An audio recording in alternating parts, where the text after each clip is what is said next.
नमः समय साराय स्वानुभूत्या चकासते चित्स्वभावाय भावाय सर्वभावांतरच्छिदे।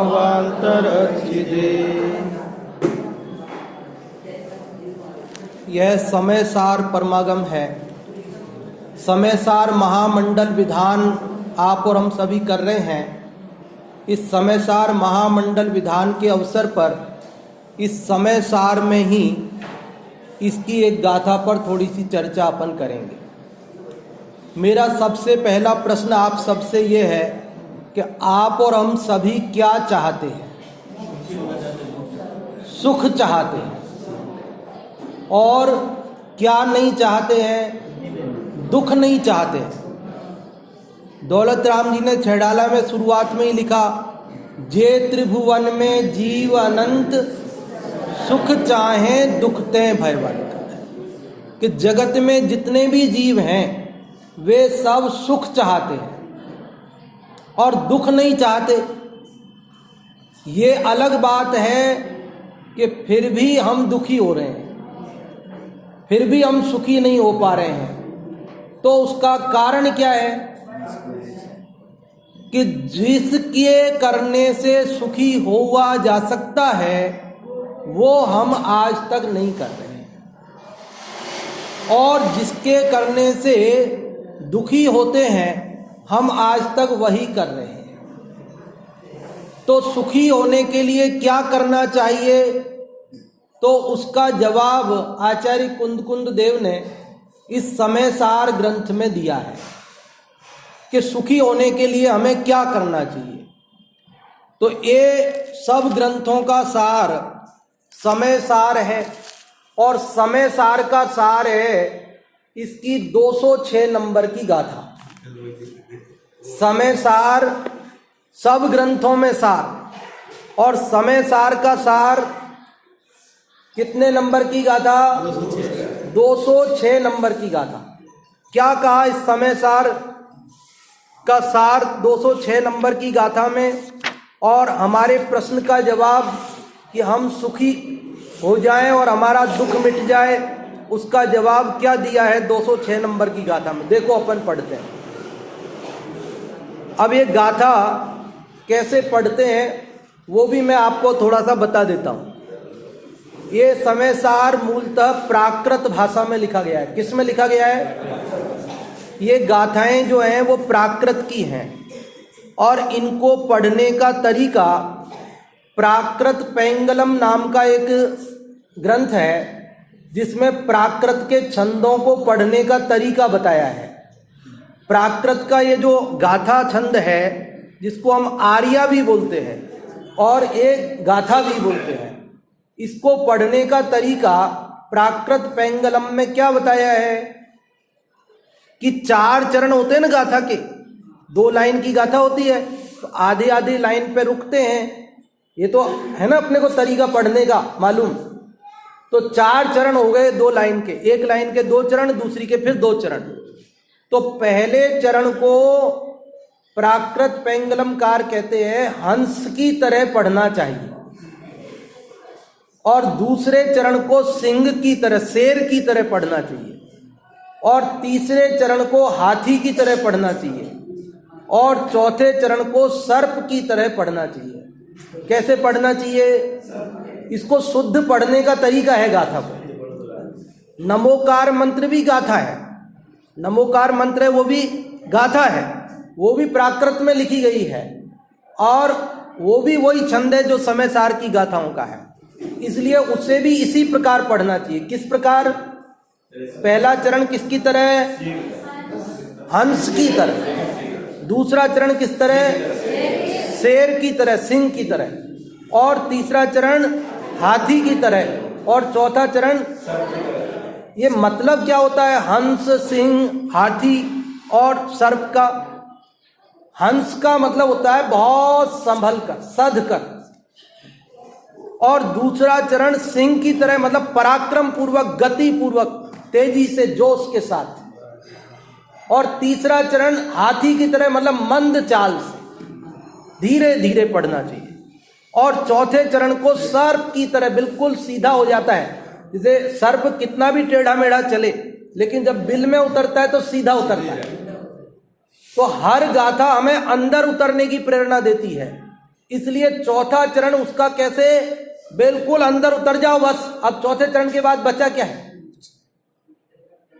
जब गाथा पढ़ ली तो उस गाथा का उद्देश्य है अपने में अंदर उतरना।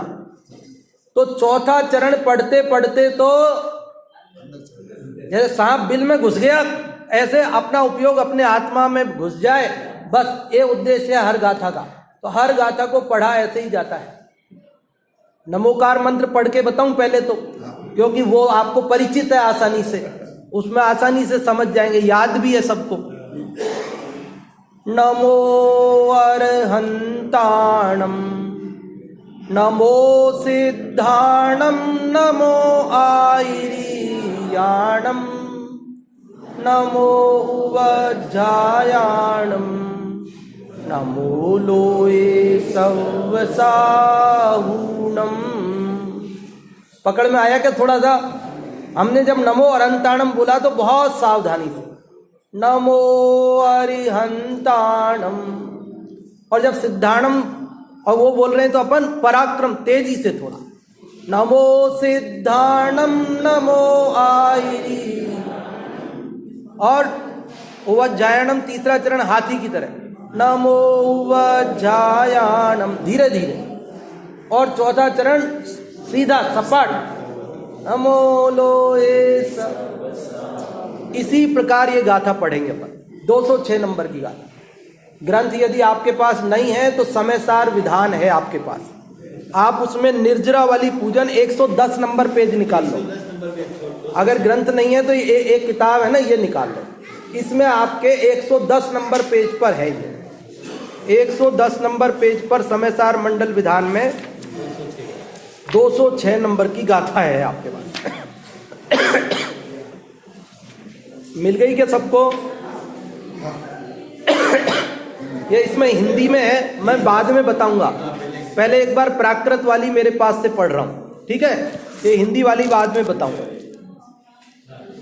एदम ही रदो नित्यम संतुष्टो हो ही नित्य में दम ही एदेण हो ही तित्तो हो हदितुह उत्तमम सोखम।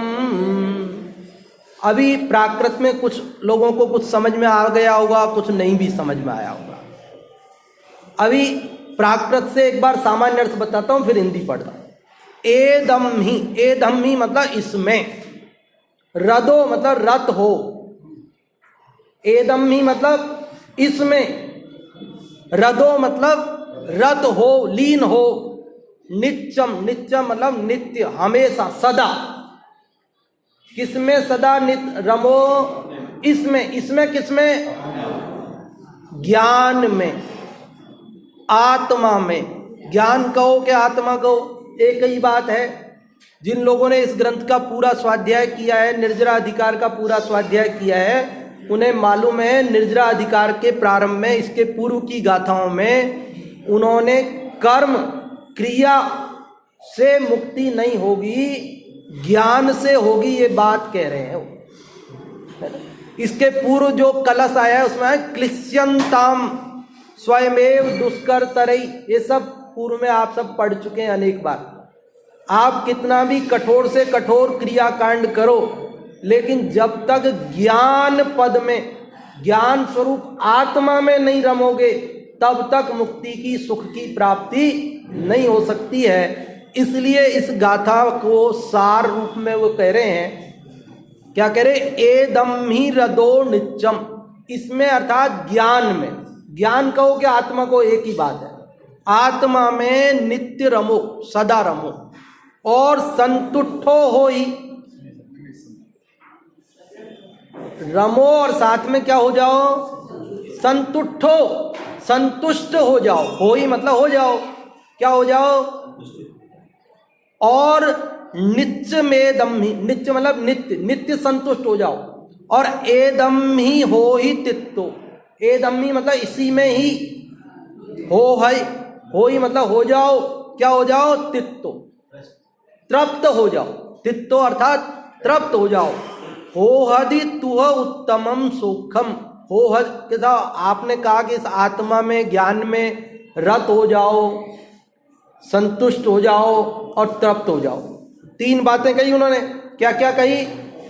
रत हो जाओ, संतुष्ट हो जाओ और तृप्त हो जाओ। कि महाराज हम हो जाएंगे, आपने जैसा कहा वैसा ही कर लेंगे। हम रत भी हो जाएंगे, संतुष्ट भी हो जाएंगे, तृप्त भी हो जाएंगे। इससे हमें मिलेगा क्या? हम तो बनिए हैं, बिना फायदे के कोई काम करते नहीं। हमें ये बताओ इससे फायदा क्या होगा, मिलेगा क्या? तो तुरंत ही चौथे चरण में उन्होंने उसका फायदा बता दिया।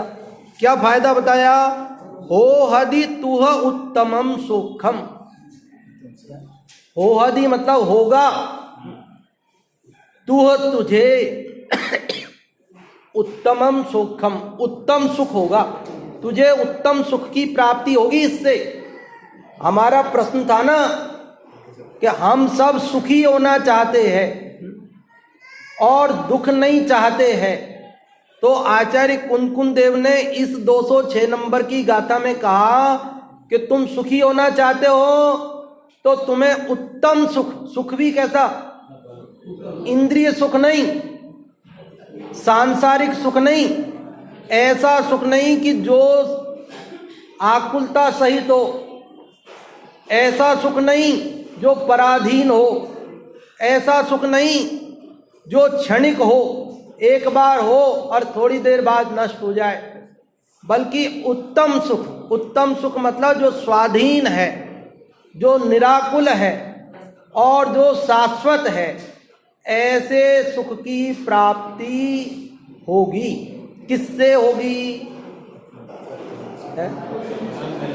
आत्मा में रत होने पर, आत्मा में संतुष्ट होने पर और आत्मा में तृप्त होने पर। अब हिंदी वाला पढ़ते हैं। ये प्राकृत से समझ आ गया, अब हिंदी वाला पढ़ते हैं। यहाँ जो पुराना अनुवाद है ना वो भी पढ़ देता हूँ, फिर ये दादा वाला जो समय सार का वो भी पढ़ दें। इसमें सदा रतिवंत बन, इसमें सदा संतुष्ट रे, इससे ही बन तू तृप्त उत्तम, सौख्य हो जिससे तुझे। अभी ये समय सार विधान में आपके पेज नंबर 110 पर ऊपर से जो दूसरा छंद है ना, इसमें 206 नंबर की गाथा है ये इसी का पद्य अनुवाद है। इस ज्ञान में ही रत रहो, संतुष्ट नित इसमें रहो, बस तृप्त भी इसमें रहो, तो परम सुख को प्राप्त हो। ये अपन विधान कर रहे हैं ना, तो अपने को मालूम तो पढ़ना चाहिए अपन क्या बोल रहे हैं। ये पूरा समय सार पढ़ लेंगे आप इस अष्टानिका में। ये समय सार विधान पूरा समय सार ही तो है। देखो इस छंद में है दो, जो अभी अपन ने पढ़ा उस पे क्या लिख रहा है, नंबर क्या लिख रहा है? 206। मेरा प्रश्न है आप लोगों से, इसके ऊपर जो छंद है उसमें कितना नंबर लिख रहा है? 143। तो 143 के बाद 206 क्यों आ गया? कौन बता? डायरेक्ट नहीं बताना है, जो बता सकते रेज हैंड करना है, हाथ खड़ा करना है, फिर हम पूछेंगे जिसको उत्तर देना है। ऊपर 143 नंबर का छंद आया तो 144 आना चाहिए, 206 क्यों आ गया? गलत छप गया ये तो। अभी हमें केवल एक भाई उत्तर देना चाह रहे हैं। हाँ बंडी साहब आप बताएं। हाँ जी बहुत अच्छा आपने बताया कि हाँ ऊपर जो नंबर चल रहा है 143 वो है कलशों का, और फिर जो 206 नंबर है ये गाथाओं का।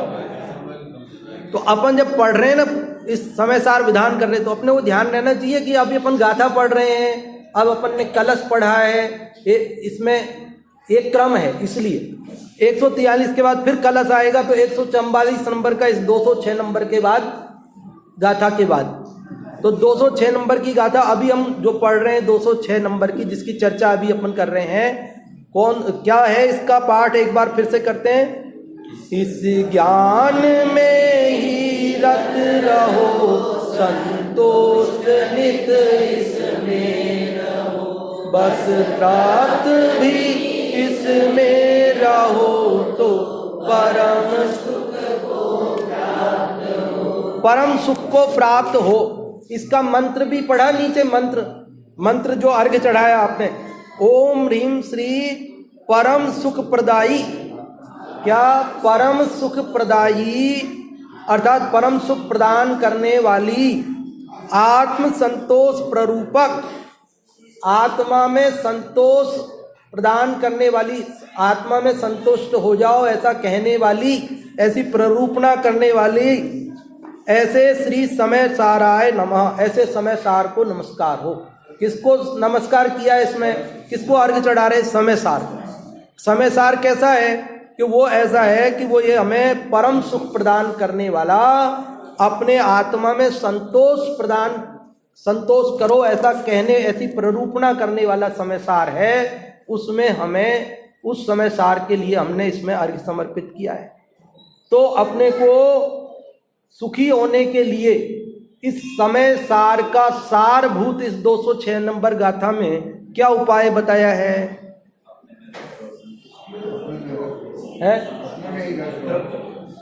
किसमें रत रहो? अपने, हम किसमें रत हो रहे हैं?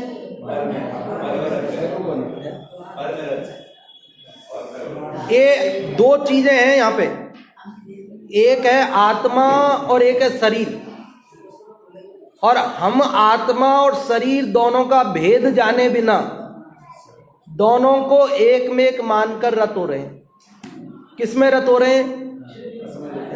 मैं मनुष्य हूं, मैं युवा हूं, मैं पुरुष हूं, इसमें रत हो रहे हैं ना। मैं अमीर हूं, मैं गरीब हूं, मैं अध्यापक हूं, मैं व्यापारी हूं, लेकिन हम इस शरीर से भिन्न अपने आत्मा को पहचान कर उसमें रत नहीं हो रहे हैं। इसलिए आज तक हमारा दुख मिट नहीं रहा। हमारा जो प्रश्न है ना कि हम सुखी हो जाएं और हमारा दुख मिट जाए, वो कैसे मिटे? तो इसलिए नहीं मिटता क्योंकि हम आत्मा में रत नहीं हो रहे। हमने आत्मा को भिन्न पहचाना ही नहीं। शरीर और आत्मा जो मिले हुए हैं उसी को मैं मानकर उसी में तन्मय हो रहे हैं, उसी में रत हो रहे हैं। जैसे मैं आपकी दुकान पे आया और मैंने ये कहा कि भाई साहब ये सामान कितने का? तो आपने कहा 500 रुपये का। तो मैंने कहा लो 500 रुपये सामान दो। आपने हाथ में लिया और आपने कहा अरे पंडित जी आपने 2 नोट दे दिए। मैंने क्या समझा? और मैंने निकाल लो ये 500 रुपये मेरा सामान दे दो। और आपने हाथ में लेते ही अरे पंडित जी आपने ये 1 समझ के दे दिए, ये तो 2 नोट हैं, लो 1 आप ले लो। हमको तो 1 ही चाहिए। मुझे कितनी महिमा आएगी आपकी? बड़ा ईमानदार आदमी है, कोई और होता तो दोनों रख लेता। बहुत अच्छे दुकानदार है भाई। अब मेरे को ऐसी महिमा आ गई कि अब तो बस हमेशा जब भी सामान लेना हो तो, और अपने 4 मित्रों को भी बोलूंगा। क्या बोलूंगा? अरे वो दुकानदार बहुत ईमानदार है भाई। एक बार मैंने गलती से उसको 2 नोट दे दिए 500 के, 1 समझ के, तो तुरंत बेचारे ने हमको लौटा दिया कि 2 है भैया, 1 तुम्हारा ले जाओ, हमें डबल नहीं चाहिए। और तुमको सामान लेना हो तो वहीं से लेना। एक 500 का नोट की बचत करने वाले दुकानदार की हमको कितनी महिमा आई कि सारी जिंदगी नहीं भूलेंगे और जगह जगह कहते फिरेंगे। आचार्य कुंकुन देव ने हमें कहा, इस जिनवाणी ने कहा कि तुम जिसको एक मान करके प्रवर्त रहे हो वो एक नहीं है, वो 2 है। एक शरीर है, एक आत्मा है, 2 अलग अलग है। तुम शरीर और आत्मा को एक मानकर उसमें रत हो रहे हो, उसमें संतुष्ट हो रहे हो, उसमें तृप्त हो रहे हो। अब ऐसा करो ये दो हैं भाई, एक नहीं है। तो ये जो दूसरा है ना, ये छिलका, ये शरीर, इससे भिन्न जो अपना आत्मा है जो कि ज्ञान है, कैसे पकड़ में आएगा? ज्ञान गुण से पकड़ में आएगा वो। अस्तित्व गुण, वस्तुत्व गुण, द्रव्यत्व है तो उसमें अनंत गुण, दर्शन भी है, सुख भी है, बल भी है, लेकिन ज्ञान एक ऐसा गुण है जो स्पष्ट आपको पकड़ में आएगा, जिससे आपको अनुभव में आएगा ना, जानता हुआ। तो उस ज्ञान गुण से अपने आत्मा को पहचान करके और यही मैं हूं ऐसा जान करके उसमें रत हो जाओ, उसमें संतुष्ट हो जाओ और उसमें तृप्त हो जाओ, तो क्या होगा? अरे बोलो भाई, क्या होगा? तो परम सुख को, उत्तम सुख की प्राप्ति होगी। इसमें सदा रतिवंत बन, इसमें सदा संतुष्ट रे, इससे ही बन तू तृप्त, उत्तम सौख्य हो जिस। मुझे लगता है पुराना अनुवाद नहीं है आपको ख्याल में, सीधा नया वाला ही पढ़ते हैं। आप नया वाला बोलो सब। कौन सा? इस ज्ञान में ही रत रहो, संतुष्ट नित इसमें रहो, बस प्राप्त भी इसमें रहो, तो परम सुख हो। मुझे वो पुराना वाला अनुवाद याद है, वो इसलिए कि बचपन से ही मैं, हमारे गांव में मंदिर में दीवार पे लिखा हुआ वो जब हम छोटे छोटे थे, मंदिर में दर्शन करने जाते थे, तभी से उसको पढ़ते थे। इसमें सदा रतिवंत बन, इसमें सदा संतुष्ट रे, इससे ही बन तू तृप्त, उत्तम सौख्य हो जिससे तुझे। अभी मुझे ये विकल्प आया इसी बीच में कहने का कि अपने यहाँ चित्र वगैरह आप सब बनवा ही रहे हैं और भी आपकी प्लानिंग चल रही है। 1-2 दिन पहले ही मेरे को बताया था, उस दिन संडे को। तो कुछ अच्छी अच्छी गाथाएं भी आप इसमें लिखवाना। हाँ, उधर तो लिखवाई है, यहाँ भी लिखवाना, क्योंकि वहाँ सब लोग नहीं जाएंगे, लेकिन दर्शन करने प्रतिमा जहाँ है वहाँ तो सब आएंगे। वहाँ स्वाध्याय की रुचि वाले जीव स्वाध्याय भवन में जाएंगे, लेकिन जिनको स्वाध्याय की रुचि नहीं है वे भी दर्शन करने प्रतिमा के पास जरूर आएंगे। तो एकाध गाथा वो यहाँ भी पढ़ के जाएं तो उनको भी स्वाध्याय का लाभ प्राप्त हो जाए, ऐसा मेरे को भाव आया। सो कह दिया, जैसी व्यवस्था हो वैसा करना, कोई बात नहीं। हमारे गांव में मंदिर में वहाँ ऐसे कुछ गाथाएं लिखी हुई है, तो ये हम बचपन से पढ़ते, तो मेरे को तभी से ये बहुत प्यारी लगती है।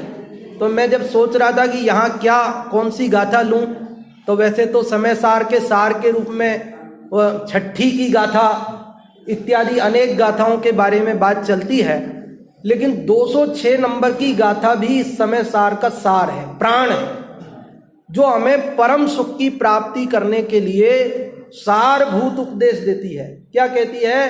कि भैया तुम आत्मा में रत हो जाओ, आत्मा में संतुष्ट हो जाओ और आत्मा में तृप्त हो जाओ। अब ये 3 बोल हैं इसमें। गुरुदेव श्री का जो इस पर व्याख्यान है वो प्रवचन रत्नाकर भाग 6 में 206 नंबर पेज पर उन्होंने कहा कि ये 3 बोल हैं इस गाथा में। कौन कौन से? कि आत्मा जो ज्ञान मात्र है उसमें तुम रत रहो, उसमें लीन हो। और दूसरा बोल क्या है? आत्मा जो ज्ञान मात्र है इसी में तुम क्या हो जाओ? संतुष्ट हो जाओ। और तीसरा बोल है कि आत्मा जो ज्ञान मात्र है इसी में तुम तृप्त हो जाओ। हाँ, बहुत बढ़िया, बहुत अच्छा प्रश्न किया आपने कि संतुष्ट का मतलब क्या है। देखो, संतुष्ट का मतलब मैं बताता हूँ। जैसे अब हमारे बच्चे आजकल पढ़ाई करते हैं ना, जैसे मान लो वो इंजीनियरिंग पढ़ी, सॉफ्टवेयर इंजीनियर हो गए, तो उनको जॉब करते हैं, पैकेज मिल गया। मान लो बेंगलोर में, पूना में वो 10 लाख रुपए के पैकेज पर उन्होंने काम चालू किया, लेकिन वो उसमें संतुष्ट नहीं है, मज़ा नहीं आया। हमने जितनी पढ़ाई की, जितनी मेहनत की, और हम घर से बाहर पड़े हैं, केवल 10 लाख रुपए ही पैकेज है, कहीं विदेश में कोई 1-8 करोड़ का पैकेज मिलता। मतलब देखो, काम तो कर रहे हैं, रत तो हैं उसमें, जॉब कर रहे हैं, मतलब रत हैं, लेकिन उसमें जॉब सिक्योरिटी, क्या बोलते हैं उसको, जॉब सेटिस्फैक्शन नहीं है, सेटिस्फैक्शन नहीं है, उसको संतुष्टि नहीं मिल रही। रत तो है लेकिन संतुष्ट नहीं है। प्रश्न का समझ में आया उत्तर? तो ऐसे ही हम स्वाध्याय तो कर रहे हैं, हम आत्मा को समझने की, जानने की, उसको, उसकी चर्चा तो कर रहे हैं, लेकिन हमको संतोष नहीं है उस आत्मा। हमको लग रहा है इतने से ही थोड़ी काम चलेगा, कुछ और भी तो करना पड़ेगा। हम आत्मा में रत होकर भी आत्मा में संतुष्ट नहीं हो पाए तो बात नहीं बनेगी। रत होने के बाद संतुष्टि जरूरी है। जॉब करने में उसको मजा नहीं आएगा जब तक उसे संतोष नहीं होगा। तीसरी और बात है, यहां तो दो ही बात थोड़ी है। या कह रहे जॉब में रत है और जॉब में संतुष्ट भी है, ठीक है, मेरे को इतना ठीक है, लेकिन अगर उस जॉब को करते हुए जॉब समझ रहे हैं, आनंद नहीं आ रहा, मजा नहीं आ रहा, बेकार है, फिर तृप्ति नहीं मिली ना। तो यहां आत्मा को में रत रहो और आत्मा में संतुष्ट हो जाओ और आत्मा में तृप्त, मतलब आनंद भी आना चाहिए। देखो, अगर हमने आत्मा को जाना और आनंद नहीं आया तो नहीं जाना। जाना क्या? अरे आत्मा में रत होने का मतलब, संतुष्ट होने का मतलब, अब उसको आनंद मिलेगा तब तो ये सब सार्थक है। नहीं तो किसके लिए किया था हमने ये सब? सुखी होने के लिए। और आत्मा में रत भी हुए, संतुष्ट भी हुए और सुख नहीं मिला तो फिर हमारा सब करना ही है। हाँ जी क्या ना जी?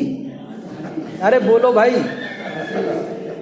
देखो, बाद में तो आप लोग चिंतन करोगे नहीं, क्योंकि बाद में तो आप वापस अर्घ चढ़ाने में बिजी हो जाओगे, इसलिए चिंतन तो अभी कराना पड़ेगा मेरे को। है? कल यही गाथा ली थी शाम को, कल यही गाथा ली थी, पहले 36 चली थी, अभी 206। अच्छा, 204 नंबर की ली थी। अपन कल भी चर्चा करेंगे, आगे बहुत प्यारा कलश है इसके बाद, और उसके बाद गाथाएं एक से एक जो बेजोड़ हैं, एक से एक बेजोड़ हैं, जितनी पढ़ो पढ़ते ही जाओ आगे, ऐसी है। तो देखो, बाद में चिंतन, सुनने के बाद चिंतन बहुत जरूरी है। इसीलिए अपने स्वाध्याय सभाओं के बाद में 2 मिनट रुकने के लिए, बैठने के लिए, चिंतन करने के लिए बोला गया। वो भी 9 बार नमोकार मंत्र बोल करके हम संतोष करने लग गए हैं आजकल। पूजन के बाद भी 9 बार नमोकार मंत्र बोलते हैं ना, उसी में हम संतुष्ट होने लगे हैं। लेकिन असल में वो 9 बार नमोकार मंत्र बोलने का नहीं है विधान, पूजन में भी नहीं है और स्वाध्याय के बाद भी नहीं है। क्या है? कायोत्सर्ग का विधान है। क्या विधान है? पूजन के बाद क्या शब्द है? कायोत्सर्ग। कायोत्सर्ग का मतलब होता है काय और उत्सर्ग। काय मतलब शरीर और उत्सर्ग मतलब त्याग, कि शरीर का त्याग करना। मतलब क्या? कि मैं शरीर नहीं हूं, मैं ज्ञान स्वभावी जीव तत्व हूं, ऐसा विचार करना। पूजन के बाद में भी कायोत्सर्ग, मतलब अपने आत्मा का विचार, और स्वाध्याय के बाद भी कायोत्सर्ग। हम छोटे थे जब स्वाध्याय सभाओं में ये परंपरा नहीं देखी हमने, कायोत्सर्ग वाली 9 बार नमोकार मंत्र। आपने भी नहीं देखी होगी, हमसे तो ज्यादा ही उम्र है आप सबकी। ये तो अभी 20-30 सालों में चली है 9 बार नमोकार मंत्र। जब हम स्मारक पे पढ़ते थे तब भी नहीं थी ये प्रथा, अभी चली है, हमारे देखते देखते चली है। तो ये क्यों चली है? ये इसलिए चली है, बात तो दरअसल ये थी कि जो आपने अभी तक सुना उसका अब पौन घंटे सुना तो पौन घंटे बैठ जाओ यहाँ अभी शांति से। अब जो सुना है उसका विचार करो, क्यों घर जाके तो फिर उलझ जाओगे। माताएं बहनें किचन में, व्यापारी दुकान में, नौकरी वाला ऑफिस में, ठीक है। तो आप यहीं बैठ जाओ पौन घंटे, जो सुना उसका विचार करो, कि बिना विचार किए तो कोई मतलब ही नहीं निकलेगा। कर विचार तो पाम, विचार करोगे तो मिलेगा, बाकी तो कुछ मिलना नहीं है सुन करके। तो इस कान से निकलेगा उस कान से खत्म हो जाएगा मामला। तो इसलिए वो कह रहे हैं भाई विचार। अब पौन घंटे साफ टाइम नहीं है हमारे पास, पौन घंटे बड़ी मुश्किल, तो आपके कहने से सुन लिया, अब पौन घंटे और रुकें ये तो संभव नहीं है। तो हम कहते 5 मिनट रुको, 5 मिनट। अब 5 मिनट रुक करके विचार करने वाले विचार कर रहे। अब जिन्होंने ध्यान से नहीं सुना वो क्या विचार करें, तो वो बातें करते हैं, और बातें करने से जो विचार कर रहे हैं उनको भी डिस्टर्ब होता है। इसलिए ये कहा गया कि भैया जो विचार नहीं कर रहे वो कम से कम इनको डिस्टर्ब मत करो, तुम चुप रहो, बात मत करो। अब खाली दिमाग तो शैतान का घर, बात करे बिना कैसे माने। तो वो कहते हैं कि ऐसे करो, तुम 9 बार नमोकार मंत्र बोलो, क्योंकि पता है ना वो तो महामंत्र है, तो वो तो बोलेंगे ही बोलेंगे, उसको नहीं बोलेंगे तो फिर बहुत पाप लग जाएगा। इसलिए सब 9 बार नमोकार मंत्र बोलने में बिजी हो गए, तो कम से कम बातें बंद हो गई, शांति हो गई, और जो विचार करना चाहते थे वो शांति से विचार कर पाए। लेकिन अब नमोकार मंत्र की महिमा तो हमारे चित्त में पहले से जमी है, और विचार करने में तो माथा लगाना पड़ता है। अब माथा कौन लगाए? सो जो विचार करते थे उन्होंने भी धीरे धीरे क्या कर दिया चालू, उन्होंने भी 9 बार नमोकार मंत्र चालू कर दिया, और धीरे धीरे जो परंपरा चिंतन के लिए बनी थी वो परंपरा भी 9 बार नमोकार मंत्र में ही।